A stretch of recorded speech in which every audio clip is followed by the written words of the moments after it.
नमस्कार, आप देख रहे हैं TNI आवाज और मैं हूं आपके साथ मोनिका। तो चलिए बुलेटिन की शुरुआत करते हैं सुबह की बड़ी खबरों के साथ।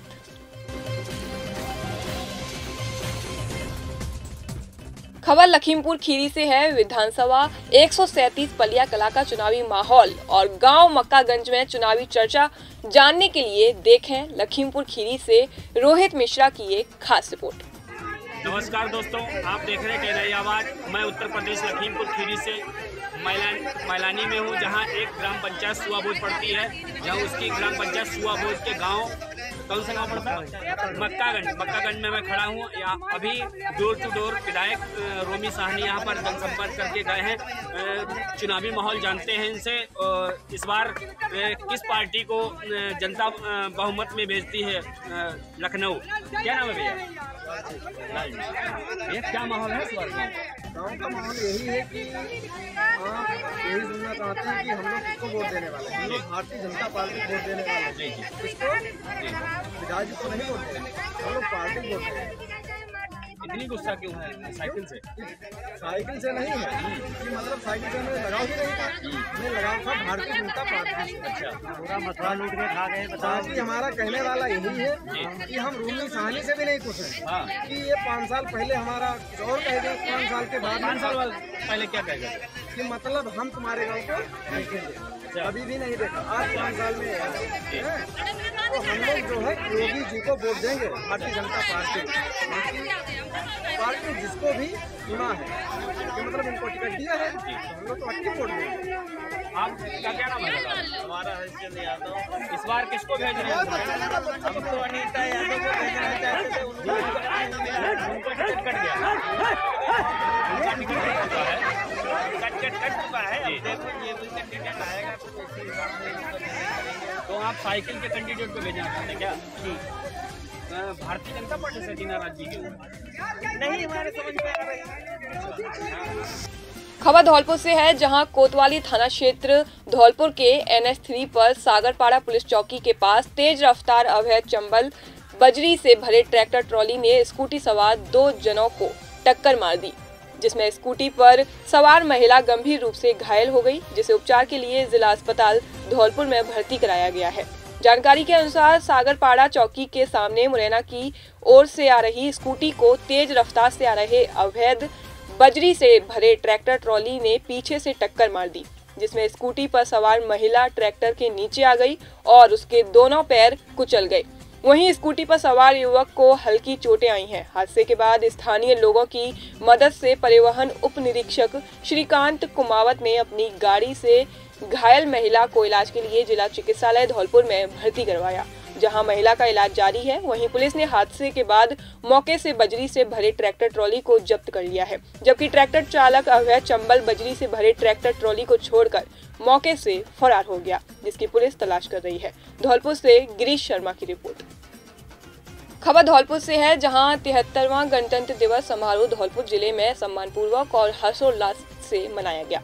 जिला स्तरीय गणतंत्र दिवस समारोह का आयोजन जिला मुख्यालय धौलपुर स्थित RSC परेड ग्राउंड पर किया गया। समारोह की मुख्य अतिथि राज्य मंत्री जाहिदा खान ने ध्वजारोहण कर मार्च पास्ट की सलामी ली एवं परेड का निरीक्षण किया। उन्होंने परेड में शामिल राजस्थान पुलिस, राजस्थान सशस्त्र पुलिस, राजस्थान गृह रक्षा दल की टुकड़ियों का निरीक्षण किया। समारोह में अतिरिक्त जिला कलेक्टर प्रशासन सुदर्शन सिंह तोमर ने राज्यपाल के प्रदेश के नाम संदेश पढ़कर सुनाया। राज्य मंत्री जाहिदा खान ने अपने संबोधन में 73वें गणतंत्र दिवस पर सभी को हार्दिक बधाई देते हुए कहा कि 26 जनवरी का दिन हमारे देश ही नहीं बल्कि समूचे विश्व के इतिहास में चिरस्थायी स्थान रखता है, क्योंकि यही वो दिन है जब आधुनिक भारत का जन्म हुआ था। गणतंत्र दिवस मुख्य समारोह में विभिन्न कार्यक्रमों का आयोजन किया गया। धौलपुर से गिरीश शर्मा की रिपोर्ट।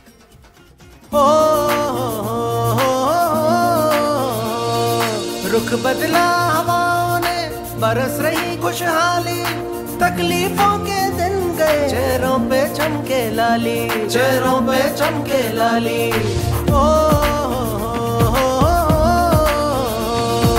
आया दौर बुरा बेहद, फैला था सन्नाटा, खुशहाली की बगिया में जैसे ज्वार भाटा। नेतृत्व सबल, संकल्प अड़िग, वक्त की थी ये माँ, वक्त की थी ये माँ। कुशल प्रबंधन ने बनाया मॉडल राजस्थान, मॉडल राजस्थान। आंसू थे जिन आँखों में ममता से उनको सहलाया, जीवन भर खुशहाल बने कुछ ऐसा करके दिखाया, कुछ ऐसा करके दिखाया।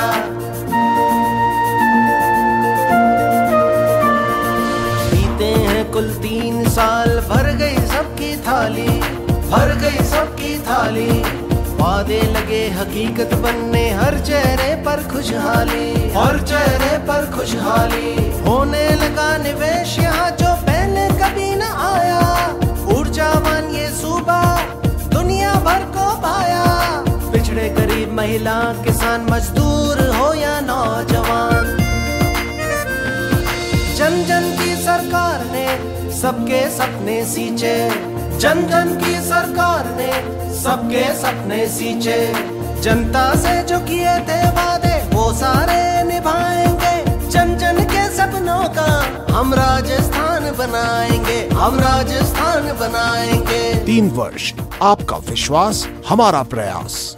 खबर बिजनौर से है, जहां 2022 के विधानसभा चुनाव को लेकर एक बार फिर से राकेश टिकैत चुनावी माहौल को बदलने के लिए पश्चिमी उत्तर प्रदेश के किसानों के बीच डोर टू डोर जाकर प्रचार प्रसार करने में जुट गए हैं।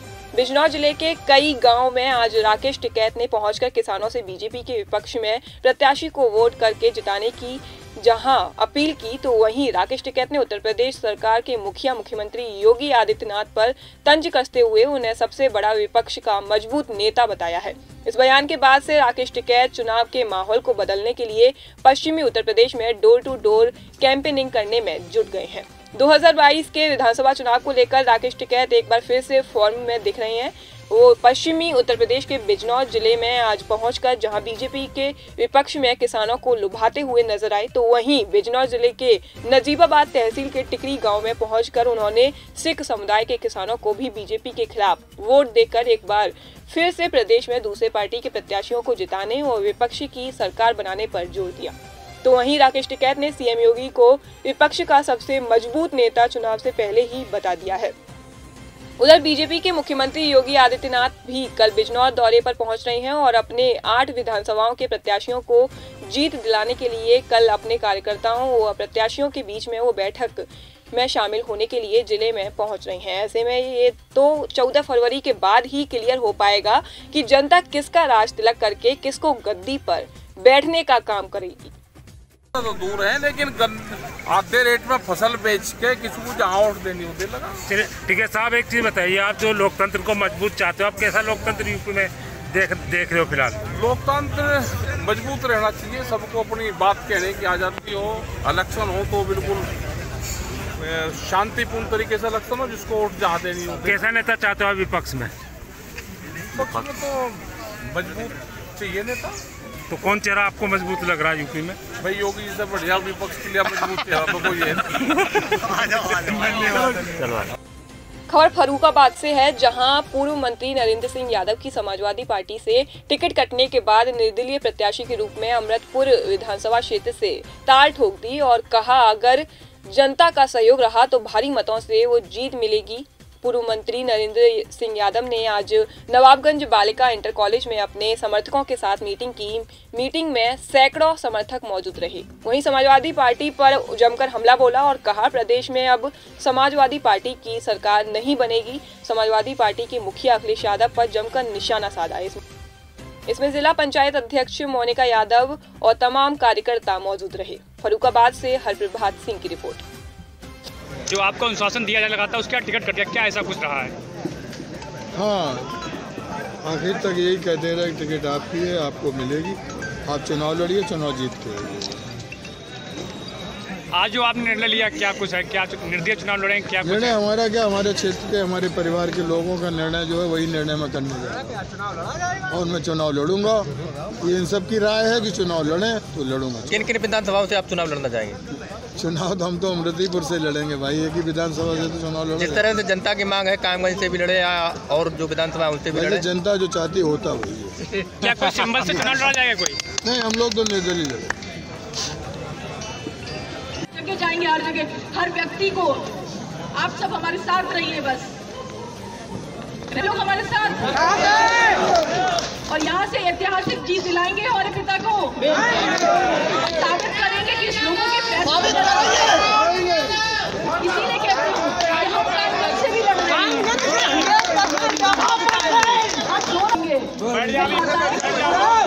ताकत लगा देंगे और हम जीत के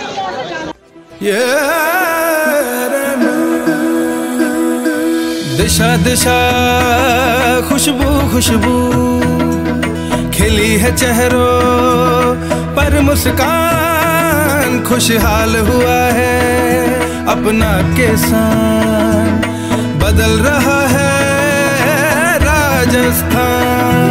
15,000 करोड़ का फसली ऋण माफ, 69 लाख किसानों को बीमा क्लेम मिला। ऋण माफी ने बोझ उतारा, बीमा ने दिया नया सहारा, खाद बीज की फिक्र नहीं, समय से फसलों का भुगतान, खुशहाल हुआ है अपना किसान, समर रहा है राजस्थान।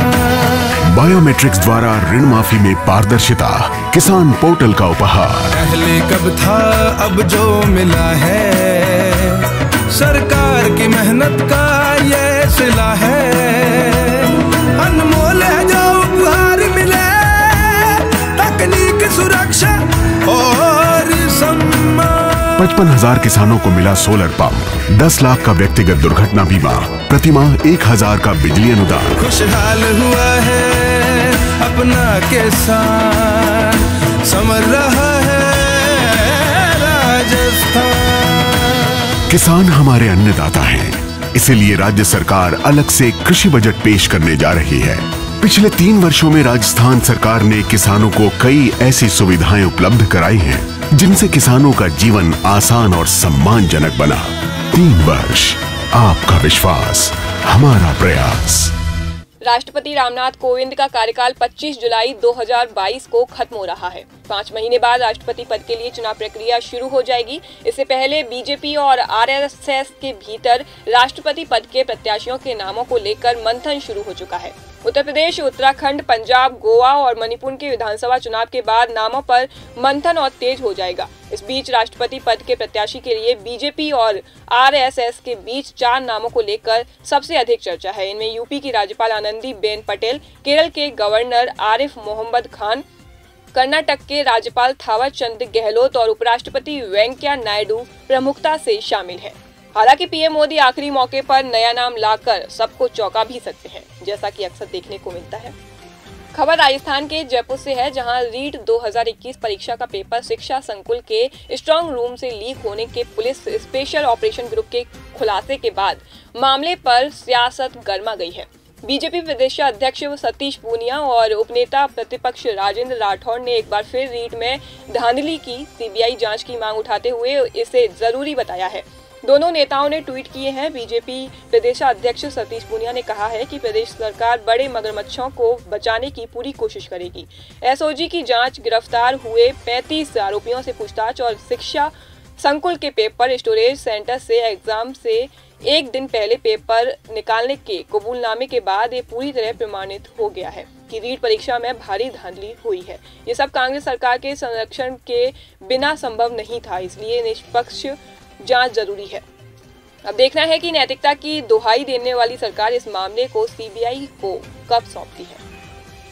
देश में बुधवार को 2,83,384 नए कोरोना संक्रमित मिले। इस दौरान 3.6 लाख लोग ठीक हुए हैं, जबकि 573 लोगों की मौत हुई है। वहीं पिछले दिन के मुकाबले 470 अधिक संक्रमित मिले हैं।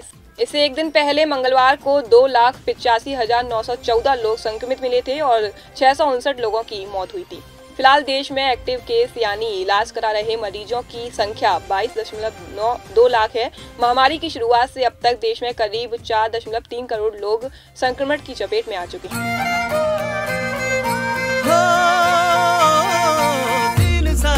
3 साल प्रदेश का ऊंचा रहा भाल, हम ढाल बने, संकल्प लिए, वादे सब हमने पूरे किए। बापू ने दी थी एक युक्ति, जन सेवा ही एक मंत्र, पंक्ति में जो वंचित पीछे उस तक पहुँचे लोकतंत्र। दुख और दर्द से